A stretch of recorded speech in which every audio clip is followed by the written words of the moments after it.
Muy buenas noches con todos ustedes. Agradezco a la Sociedad Peruana de Reumatología por invitarme a participar en esta oportunidad con un tema muy interesante: las lesiones cutáneas frecuentes y enfermedades sistémicas en la infancia. Un tema muy interesante y práctico. Por ese motivo vamos a empezar recordando brevemente la estructura o el órgano que se va a ver comprometido con estas manifestaciones. La piel es un único órgano que se encuentra fuera del cuerpo humano, tiene una gran extensión, hasta 2 metros de cuadrados de superficie. Si llegáramos a pesarlos, llegaría a pesar hasta 5 kilos. Como en la imagen podemos distinguir y recordar, tiene 3 capas: la epidermis, dermis e hipodermis. En ellas se encuentran diferentes estructuras como los pelos, las glándulas sudoríparas, sebáceas, vasos sanguíneos, terminaciones nerviosas. Y la piel cumple una infinidad o diferentes funciones, principalmente la de barrera protectora contra infecciones o cualquier noxa que afecte al organismo. Con esta primera función se van a generar diferentes cadenas, ¿no?, de procesos o reacciones que van a iniciar una respuesta inmunológica. Y esta es la segunda función de la piel, la inmunológica, porque aquí se van a elaborar las diferentes sustancias inflamatorias, ¿sí?, que van a dar una respuesta inmune. Tiene la otra función de termorregulación, que permite al cuerpo humano adaptarlo a los diferentes cambios de temperatura, sea muy frío, trata de atrapar el calor y impedir que se pierda fácilmente, y viceversa. Si el cuerpo humano tiene una temperatura más elevada, va a permitir que ésta se evapore a través de la apertura de los poros, etc. Cumple una función de absorción, puede absorber de su superficie toda sustancia tóxica que sea absorbible, y inclusive algunos medicamentos. Sabemos que en la piel se realiza, ¿no?, la biosíntesis de la vitamina D, muy importante en el organismo, y también que en ella ocurre la excreción y secreción que producen algunas glándulas, como las sudoríparas y las sebáceas. A nosotros nos interesa un poco más la piel como un órgano inmunológico, porque en la primera capa, como es la epidermis, donde se alojan las células epiteliales como los queratinocitos, estos van a responder, ¿no?, a la exposición de patógenos, de microbios, gérmenes, con la elaboración de las primeras respuestas inmunes, elaborando péptidos antimicrobianos o citocinas que promueven las respuestas inmunes, tales como las interleucinas 1, 6, 8, 25, 33, o el factor de necrosis tumoral. También estimula el factor estimulante de colonias de granulocitos y macrófagos, que inducen la diferenciación y activación de células dendríticas en la epidermis. Los mastocitos, macrófagos, linfocitos T, las células linfocíticas innatas, se encuentran en la dermis y ellas van a iniciar la respuesta inmune. Existen como un millón de linfocitos T por centímetro cuadrado en la piel. Este dato es muy importante.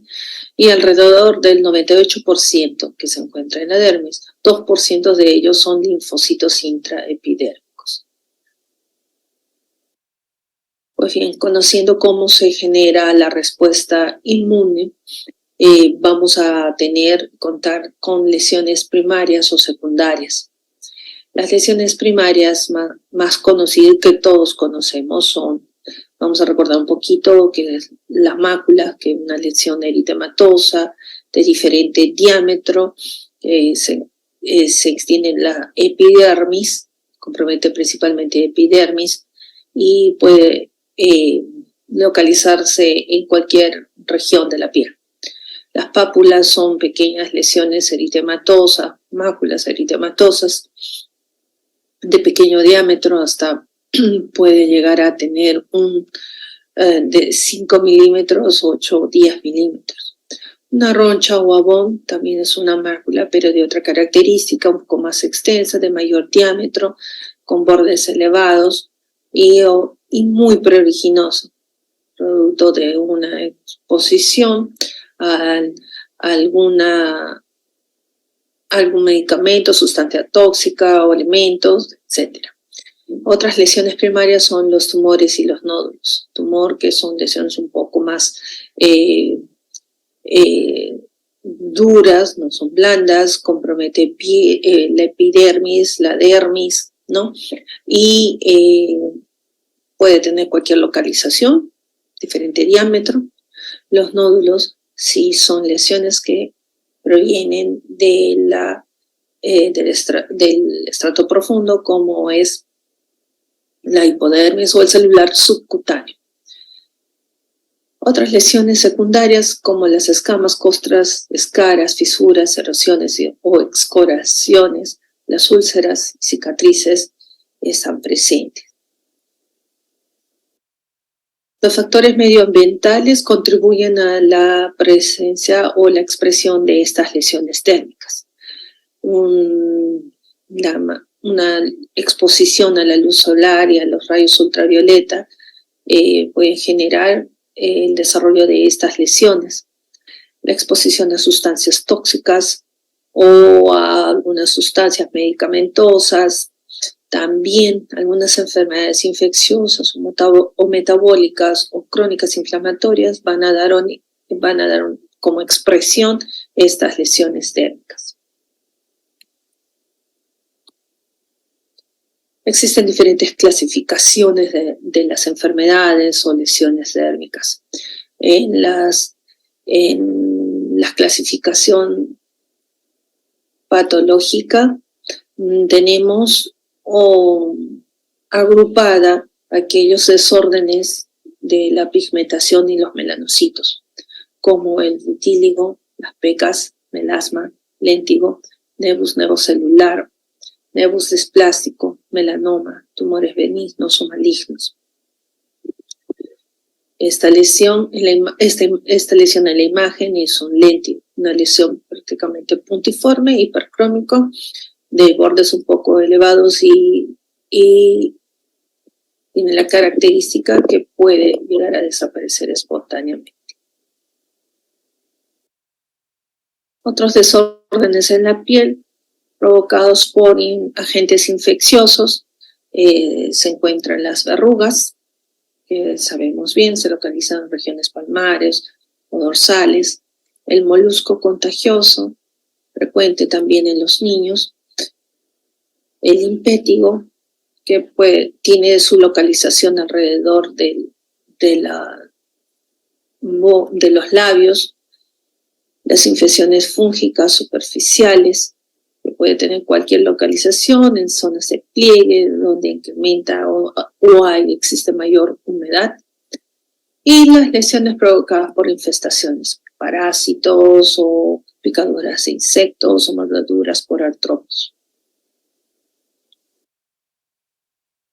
Tenemos otra clasificación que incluye la hipodermis, y dentro de ellas las enfermedades no inflamatorias, ¿no? Como la porfiria, la epidermólisis bulosa, una enfermedad genética muy terrible y muy difícil de tratar, sobre todo por las secuelas que deja en la persona que lo padece, el acné vulgaris, y por último, la paniculitis, que es una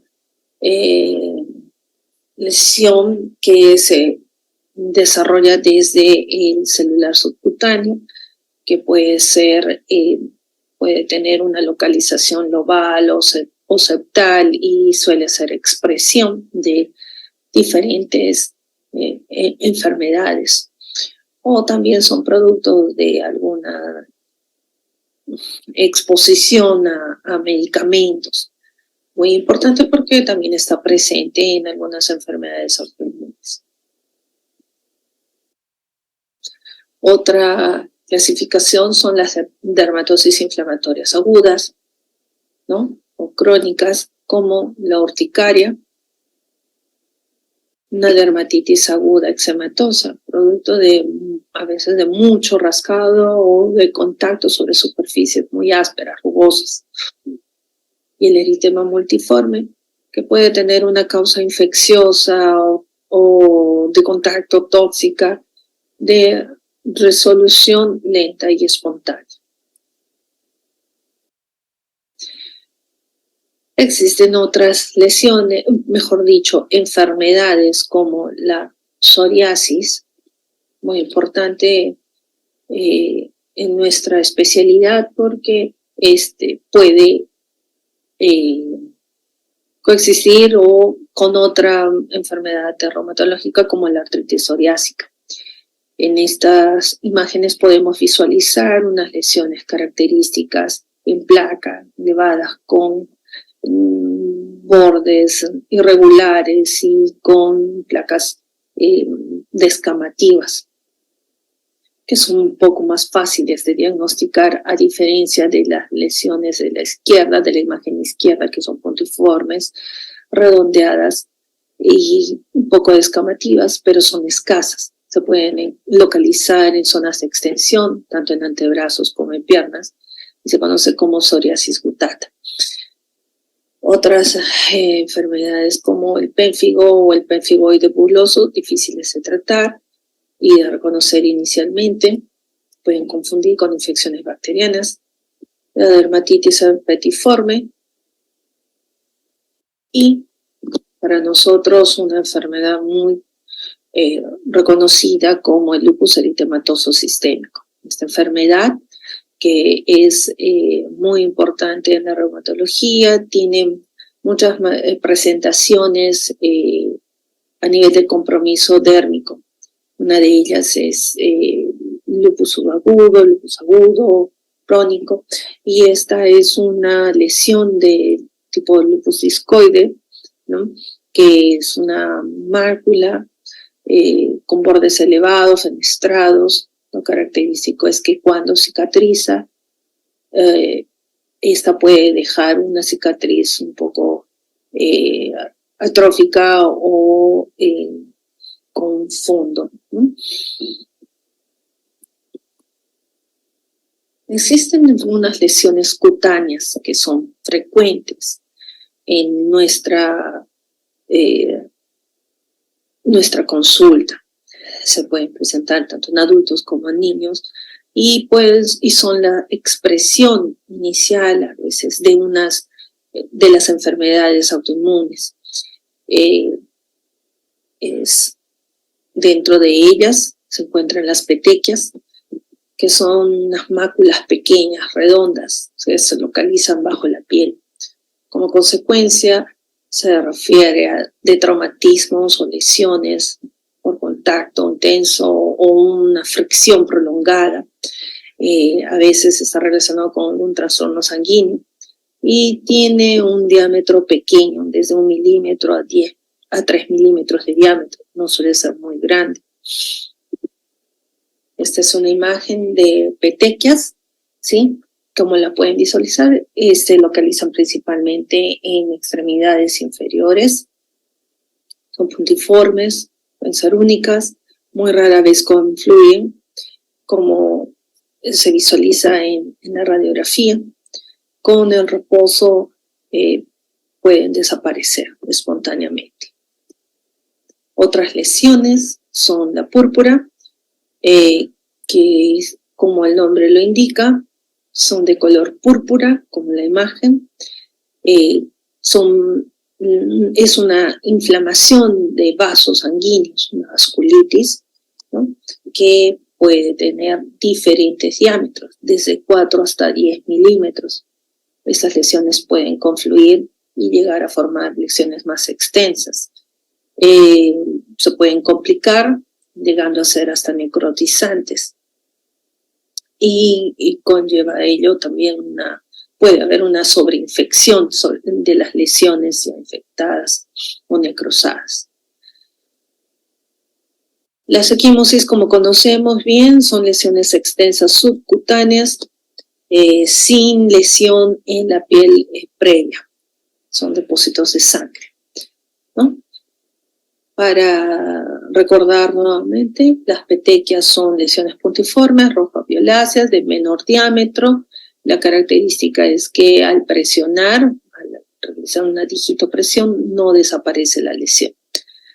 Sabemos que es una pequeña colección de hematíes a nivel de la dermis y existe por una rotura de los pequeños capilares y una alteración en el número o función de plaquetas.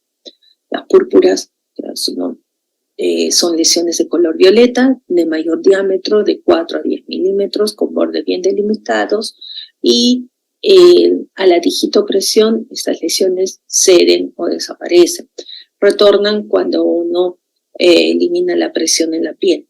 Estas vasculitis se caracterizan por la dilatación y extravasación de la sangre. Las equimosis son de mayor diámetro, son rápidamente progresivas, ¿no? Cambian de color, inicialmente oscuros y luego amarillentos. Hay una colección importante de sangre a nivel de la dermis profunda y del tejido subcutáneo. Puede existir una alteración de los factores de los productos de coagulación. Existen algunos agentes infecciosos que se presentan como púrpuras hemorrágicas, aquellos como el Haemophilus influenza, Streptococcus pyogenes, Pseudomonas aeruginosa pueden provocar una púrpura fulminans. Otras enfermedades víricas hemorrágicas como el dengue o el chikungunya tienen unas manifestaciones cutáneas como las petequias y púrpuras y que pueden, ellas resuelven con el manejo sintomático, hidratación, el reposo absoluto. Estas lesiones pueden ser más intensas, inclusive llegar a producir hemorragias o hematomas en el dengue de tipo hemorrágico. En el chikungunya, pues hay lesiones maculopápulas eritematosas que afectan palmas y plantas de pies. Hay lesiones bulosas y vesiculares.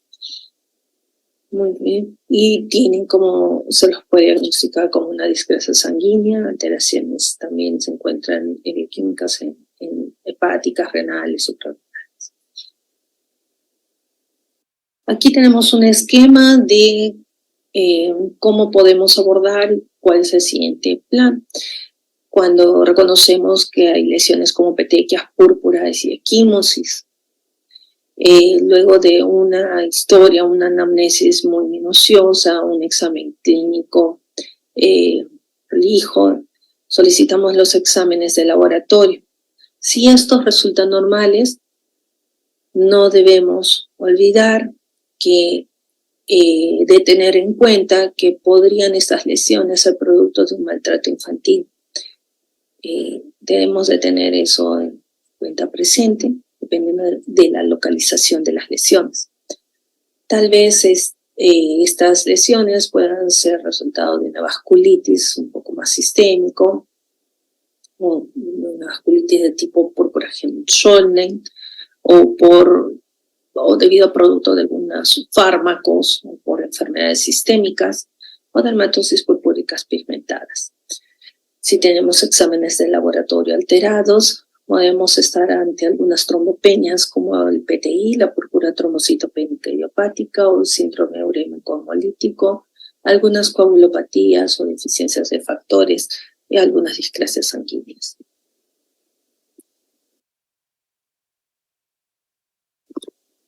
¿Qué hacer si tenemos unas lesiones en piel hemorrágicas, equimóticas? rápidamente progresivas, o son de distribución generalizada, o si las petequias tienen mayor diámetro del que son característicos. Existe una alteración del estado general o una rigidez del cuello. Estas son características de estas lesiones que son de alto riesgo y requieren un manejo y atención en una institución de mayor complejidad. Por eso reconocerlas es importante y derivarlas oportunamente también. Bien, ¿para qué? Para evitar tener estas lesiones de tipo úlceras, fueron productos de alguna lesión vasculítica de tipo necrotizante. Y esta lesión está un poco seca, pero va a demorar en granular y cicatrizar. O evitar tener este tipo de lesiones vasculíticas necrotizantes. Muy difícil de tratar.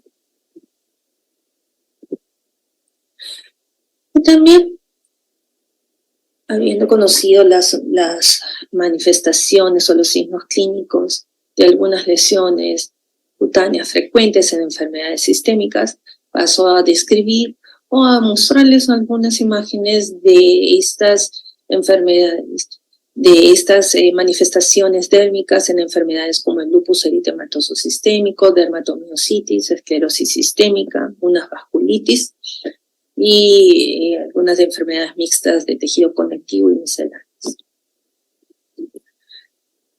El rash malar es una manifestación típica del lupus eritematoso sistémico. Como podemos observar, es una mácula en la región malar. También puede localizarse en el dorso de la nariz, en la frente, alrededor de los labios, y siempre respeta el surco nasogeniano. El lupus, como les había referido, tiene una sinfín de manifestaciones dérmicas, tanto de presentación aguda, subaguda o crónica, y es importante reconocerlas. Aquí tenemos otra variedad de presentación de rash malar, en una paciente con una manifestación leve o un poco moderada. Esta es una manifestación un poco severa de una fotosensibilidad por exposición continua al sol. La paciente presentó una fotosensibilidad muy intensa, luego produciendo lesiones ampollares. En lupus eritematoso sistémico. Otra de las manifestaciones cutáneas en el lupus eritematoso sistémico es la alopecia areata, muy extensa, muy compromete muchas regiones, muchas zonas del cuero cabelludo, puede tener áreas en parche, no solo de una sola localización. Existen otras lesiones como el lupus discoide, que también puede afectar en cartílago, en el pabellón auricular, o pequeñas úlceras alrededor también, producto de la inflamación de los pequeños vasos sanguíneos. Existe otra lesión característica como el rash en heliotropo, muy característico de la enfermedad de la dermatomiositis. Es tan patognomónico. También puede presentar otras lesiones como el rash malar, eritema en la frente, en el dorso de la nariz. Pero el rash en el heliotropo es muy característico de esta patología. Tenemos algunas manifestaciones dérmicas, como aquí en la esclerosis sistémica progresiva, en donde vemos el cambio de la textura, el grosor de la piel, ¿no? La dificultad para la extensión de los dedos de las manos por el engrosamiento de la piel, conocida como esclerodactilia. Podemos ver en esta imagen, sí, Otra característica de esta enfermedad, las lesiones de café con leche, y aquí la piel también se tornó un poco más gruesa, tiene zonas depigmentadas, zonas de lipotrofia, ¿no? La piel en esta paciente, como lo pueden visualizar, tiene una fase característica, van desapareciendo los pliegues, ¿no? Los labios cambian de forma, hay una disminución en la apertura oral. Como podemos distinguir también, los cambios de la coloración de la piel también ocurren en las zonas de extensión, cerca de las metacarpofalángicas, interfalángicas proximales, y se puede visualizar que la paciente no puede extender los dedos sobre la superficie lisa por la rigidez marcada de piel que tiene. Otras manifestaciones dérmicas que pueden ser únicas al inicio, pero en el tiempo van a ir encasillándose en alguna de las enfermedades. Por ejemplo, estas lesiones eritematosas palmares, miasmáculas, que se encuentran al inicio o en plena actividad de enfermedad de lupus eritematoso sistémico. Como única manifestación puede ser un poco difícil de reconocer. En la imagen de la derecha encontramos un miembro inferior derecho con discreto aumento de volumen en relación al izquierdo, con un cambio de coloración en la piel, un eritema difuso, intenso, no había dolor, había frialdad distal, los pulsos se encontraban presentes, y esto pudo haber sido el inicio, ¿no?, de cualquier enfermedad. En este caso, sí se presentó como un cuadro de vasculitis.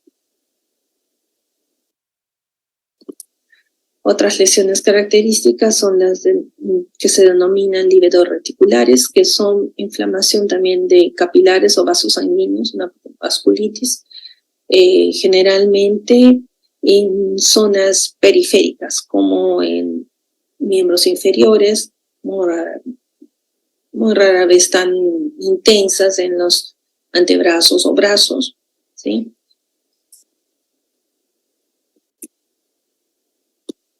Y aquí presentamos un típico caso de fenómeno de Raynaud.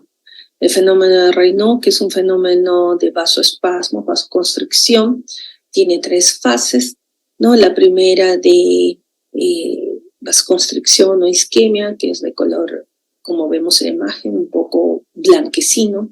Luego existe la fase de la cianosis y de rubor.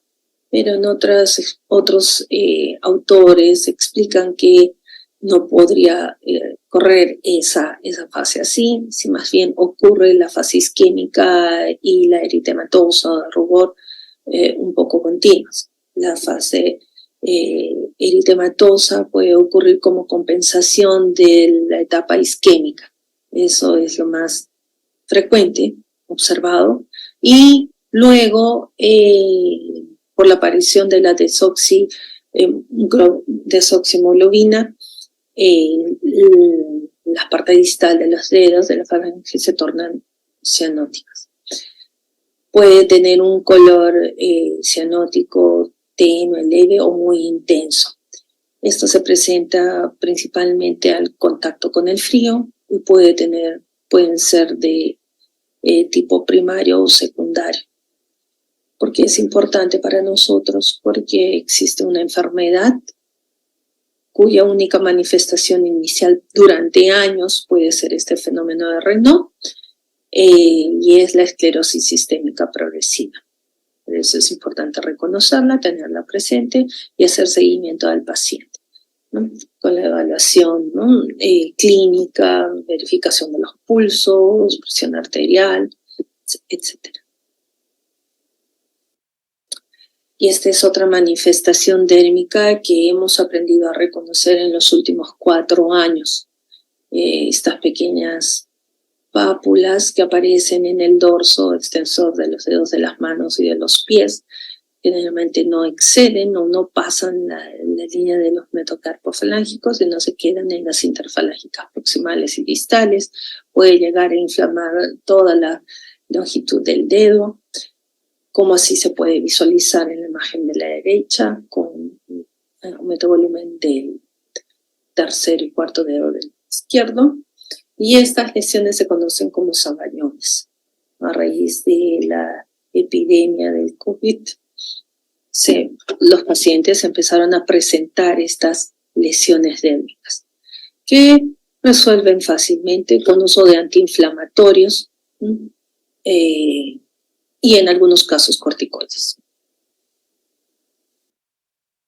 Y la última imagen que les quiero compartir es esta de calcinosis, que puede ser primaria o secundaria, y está presente principalmente como consecuencia de una enfermedad como la dermatomiositis juvenil en los niños, parcialmente tratada. Es decir, que puede no haber respondido al tratamiento convencional, ¿no?, de la enfermedad de fondo, y este proceso inflamatorio con la producción de las sales de calcio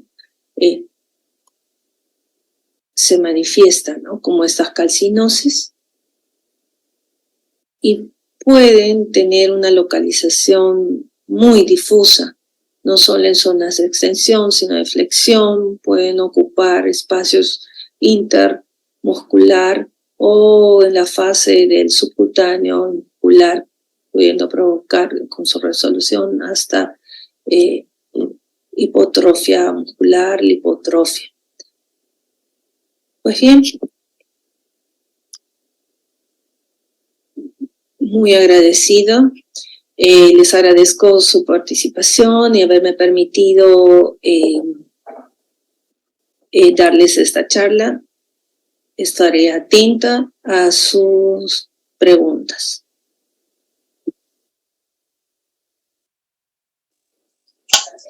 Muchas gracias, doctora Ibáñez, por su exposición muy didáctica. Nos ha presentado bastantes imágenes sobre las lesiones más frecuentes, ¿no?, cutáneas en enfermedades reumatológicas. Estamos pendientes de las preguntas de los participantes del curso.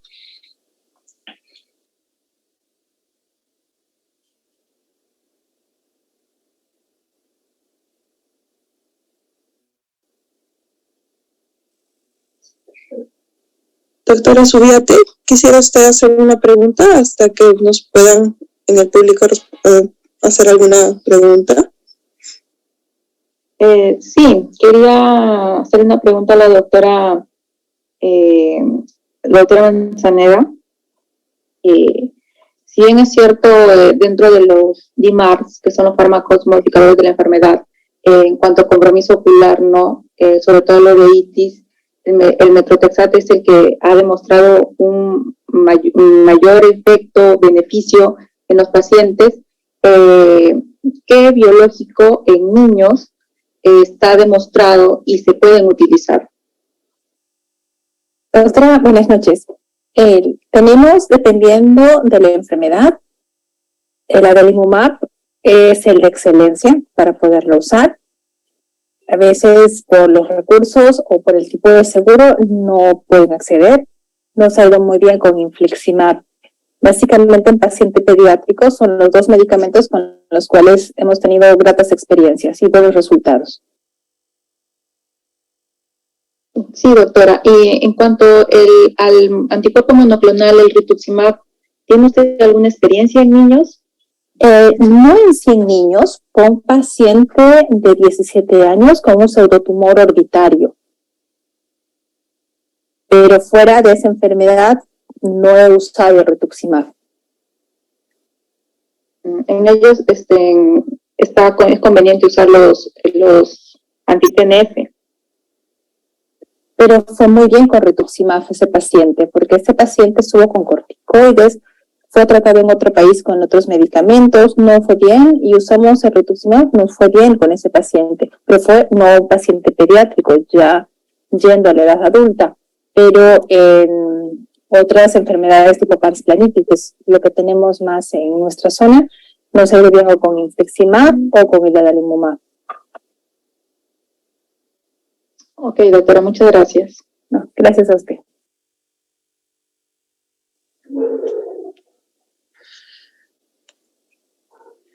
Nos han hecho una pregunta sobre qué pruebas de laboratorio se piden para el diagnóstico de lupus.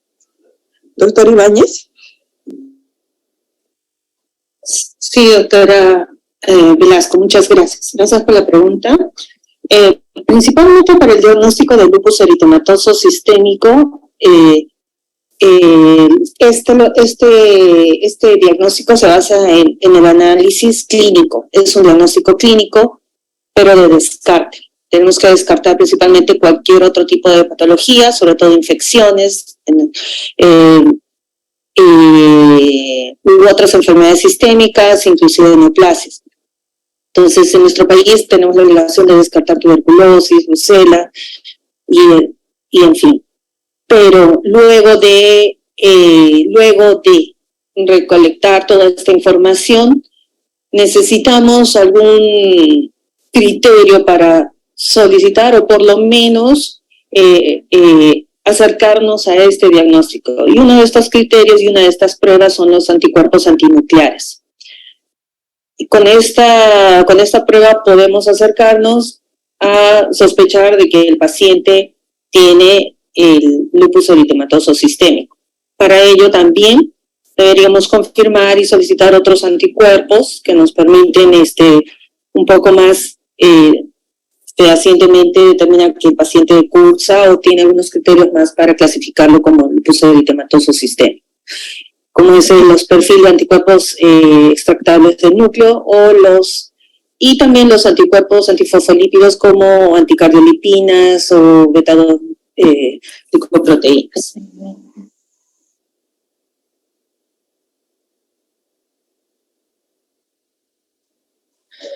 Doctor, yo quería hacer una pregunta. En caso de biopsia de piel para las lesiones cutáneas, ¿en todas las lesiones estaría indicada la biopsia o solamente en algunos casos especiales? Bueno, en realidad, cuando uno ya se encuentra familiarizado con el cuadro clínico, a veces no es necesario realizar la biopsia. En el caso, por ejemplo, de las imágenes mostradas, el rash malar es muy característico, sobre todo su localización, que se preserva el surco nasogeniano. Entonces, por ejemplo, en esas lesiones no va a ser necesaria una biopsia, pero existen otras lesiones que pueden representar o ser motivo de conflicto o de duda diagnóstica. Por ejemplo, aquellas como las del lupus discoide, ¿no? A veces la presentación puede ser muy fácil, ¿no? Como la de la imagen que presenté, pero en otros casos pueden presentarse solo al inicio como una pápula y puede ser desconocida. A veces la localización, aunque si bien es cierto su distribución es proximal, para aquel que se encuentre familiarizado podría no ser necesario, pero sí, si hay lesiones que se encuentran en otra localización no de las características, va a ser necesario hacer una biopsia. Y cuando se realice también someterla a dos pruebas, ¿no? Las pruebas anatomopatológicas y la por inmunofluorescencia, ¿no? Para detectar ahí los anticuerpos.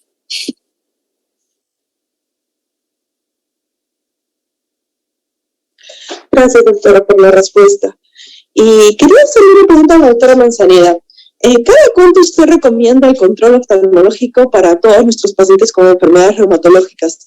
No solamente para los niños con artritis juvenil, sino en sí, porque de todas maneras los pacientes con lupus que reciben hidroxicloroquina, corticoides, ¿no? Y en sí casi todas las enfermedades reumatológicas están basadas en tratamiento en corticoides y muchas de ellas también en hidroxicloroquina que hacen un efecto adverso oftalmológico. ¿Cada cuánto usted recomendaría un control por oftalmología? Pero recomendaría por lo menos 2 veces por año si es que no hay signos de alarma.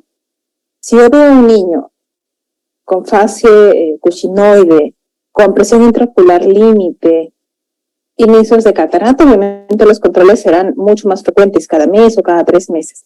Pero si es un niño que maneja su tratamiento, esté estable desde el punto de vista sistémico, por lo menos 2 veces por año. Los pacientes que tienen AIJ de tipo oligoarticular, inclusive a veces los podemos usar cada 3 meses, que son un caso un poco más especial, pero el resto de pacientes 2 veces por año, doctora. Porque puede variar un examen de un día al otro, puede variar el examen en un paciente con uveitis. Y siempre enseñarle al niño, así no tengo el ojo rojo, si el niño siente dolor de cabeza, si hay disminución de agudeza visual, o si el paciente no entiende el término mioresopsias, pero cuando le decimos vas a ver como mosquitos o ves como redondos flotar, indicarle a la mamá que le tiene que llevar lo más antes posible al uveólogo. Gracias, doctora, por su respuesta.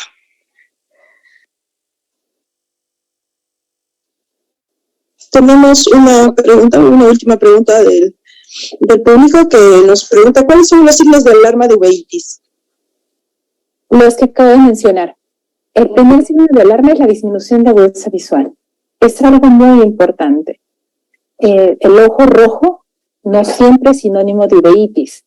No siempre es sinónimo de uveitis. Como les indiqué, los pacientes con artritis, la mayoría son niños con ojos blancos, pero con severos compromisos internos. Guiarnos si hay dolor, si hay algún cambio en la agudeza. En los pacientes con Bosco-Yanagi, prestar atención no solamente a los síntomas de oftalmología, si el paciente tiene tinnitus, manifestaciones cutáneas, también estar alerta, o sea, hacer unificación de criterios para llevar a un diagnóstico. No siempre es sinónimo del ojo rojo. También un paciente con ojo blanco con disminución de agudeza puede ser un signo de alarma para uveitis. O sea, básicamente disminución de agudeza visual sería el primer síntoma que el paciente nos va a expresar.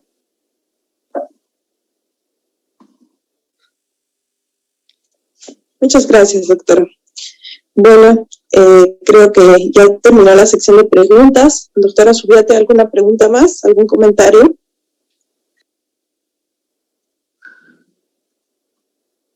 Bueno, solamente ahondar un poquito en lo que era laboratorio para lupus. Si bien es cierto, la doctora Ibáñez habló sobre los anticuerpos, pero también algo que nos orienta al lupus es ver el hemograma, ¿no? Pacientes que tienen una leucopenia o anemia o las plaquetas o los linfocitos bajos también nos indican indirectamente, ¿no?, de que este paciente probablemente tenga un lupus. Solamente eso quería comentar. Bueno, creo que hemos terminado entonces el bloque de pediatría. Muchas gracias a todos los asistentes, gracias a los ponentes y ya nos vemos en otra oportunidad. Muchas gracias a todos.